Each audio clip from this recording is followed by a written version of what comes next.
Could he really go after his enemies? Let's ask Ken Cuccinelli, former acting Deputy Secretary of Homeland Security under President Trump and former Virginia Attorney General. Thanks so much for coming back on the show. Appreciate it.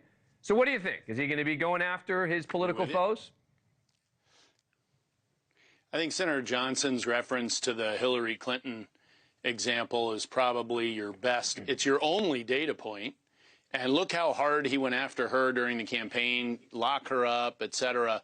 And within a couple of weeks, at his own rally, he essentially said, no, we're not going to do that.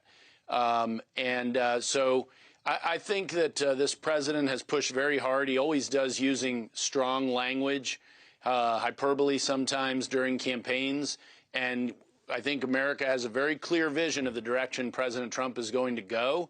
But just like last time, I would be very surprised if you see some unbridled effort such as you're describing. I think the only people who have anything to worry about who are people who are violating the law going forward, not just being targeted like Trump was just because they're political opponents. I don't think that will happen under Donald Trump's second presidency.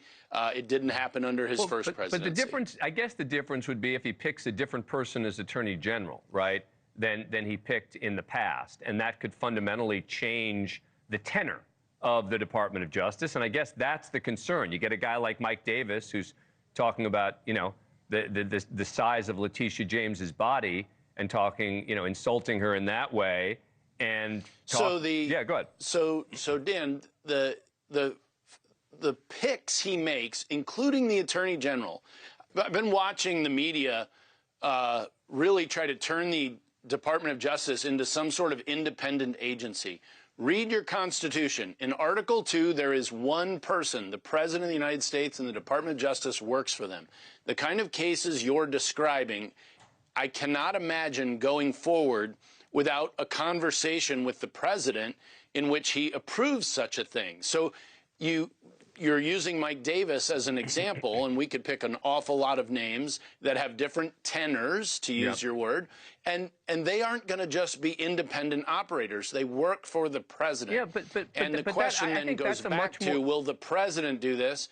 And we have one data point, and it's Hillary Clinton, and he didn't do that. Yeah, but again, I think that you're a little bit more cynical probably than I am about both Republican and Democratic administrations in the past, where I think that they have allowed the Department of Justice to act independently. I believe that George Bush allowed his Department of Justice to act independently. I believe Barack Obama did the same thing. And so, you know, this idea that, oh, you know, the president always just tells the DOJ what to do, I guess I don't really think that there's any evidence to suggest that that's the case. So the decisions, I'm going to accept your premise on Bush and Obama for a moment. That's a decision by the president. He can unleash departments and let the secretaries or the attorney general, you know, do whatever it is they want to do without being checked by the president. That was not my experience in the Department of Homeland Security. And we had riots for all of 2020, and we were dealing with one of his highest priorities, and that was immigration enforcement. And we stayed in close touch with the desires of the president in terms of what vision to implement and how far not to go. How far not to go. I was an advocate for putting the military on the border in the first administration, and the president said no. Well, he's campaigned on it now, and the American people have elected him on that. That goes farther than his Department of Homeland Security. I'm sorry, doesn't go as far as his own Department of Homeland Security wanted to go last time. He reined in the department. But you've done a bait and switch. And he can do the same thing with the Department of Justice. Right, but you just did a bait and switch on me, right? You changed the department. And there is a difference between the changed the department to the one I was in. Understood, and I believe you.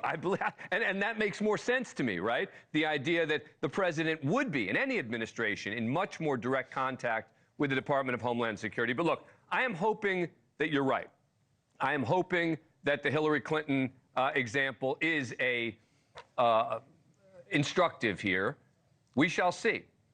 Ken Cuccinelli, thanks for your time. Appreciate it. We shall see. Yeah. And I'm a pessimist, and I'm very optimistic about the direction this will go in his second term. Thanks for watching. Go to joinnn.com to find NewsNation on your screen, and don't forget to click the red subscribe button below to get more of NewsNation's fact-driven, unbiased coverage.